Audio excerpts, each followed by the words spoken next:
is Hunter Biden, other than the son of the president? Well, there's mounting scrutiny over his foreign business ties, as the New York Times is now suing the State Department for dragging its feet on handling of emails regarding Hunter. And a new report reveals a U.S. diplomat by the name of George Kent warned of his position, Hunter's, at Burisma, writing in an email, quote, "Someone in Washington needed to engage VP Biden quietly and say that his son Hunter's presence undercut the anti-corruption message the VP and we were advancing in Ukraine." That's from 2016, I believe.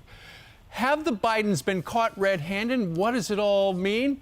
Our next guest wrote a whole book on the topic. Joining us right now is Peter Schweizer. The brand new book is going to debut at the #1 position in the New York Times bestseller list. It's called Red-Handed: How American Elites Get Rich Helping China Win. Peter, good morning to you.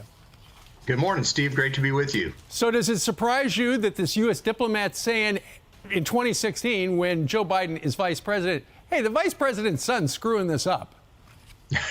No, it doesn't. But it also speaks to the fact that at least certain elements in the bureaucracy seem to be much more interested in protecting the first family than American interests. Because remember, they testified during the impeachment hearings that no, there were really very few concerns about Hunter Biden. And now we know, of course, that there were. So this is a big problem. And by the way, the suggestion in that email that they should engage Vice President Biden was point man on Ukraine. He had to know what his son was doing was undermining the anti-corruption efforts in Ukraine. I just think it's a question that the Bidens didn't really care.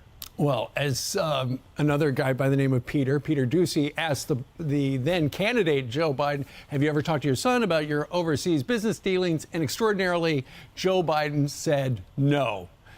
That's hard to believe. Yeah, it's very hard to believe, especially when you look through the Hunter Biden laptop like I have and some of the emails from his business partners.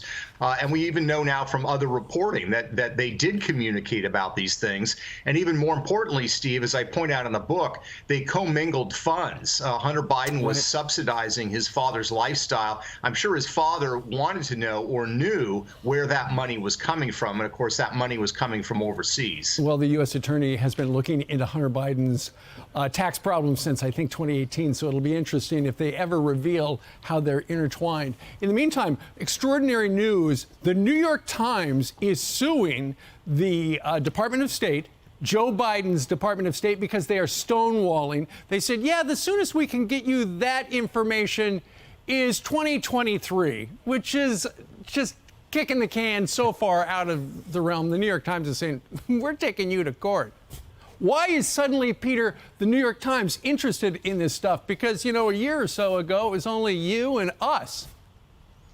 Yeah, no, that's right. I mean, this is very interesting. The reporter behind this, by the way, I think it's Ken Vogel, is a good reporter. My experience has always been he's a good reporter. I think a lot of these newsrooms, you had management that did not want to cover these stories. They were sort of putting their fingers on the scale as far as politics are concerned. And I honestly think part of the calculation is, Steve, that they see that Joe Biden is struggling as president. He's probably not going to be here for very long. I think this represents a turn, as it were, as far as some of the news publications management is concerned. So I think this is an important development. I wish they were covering the China relationships with the Bidens. Sure. This involves Romania, but still it's an important story, and it speaks to the pattern of corruption that exists in the Biden family as it relates to these overseas dealings. Sure. The big question is, would Joe Biden be president had these news outfits done the story before the election? Anyway, read all about it in Peter's #1 New York Times bestseller, Red-Handed: How American Elites Get Rich Helping China Win. And he's in the brand new special, Who is Hunter Biden?, now streaming on Fox Nation. Peter, thank you very much for joining us today. Always great to see you, Steve. Thank you, sir.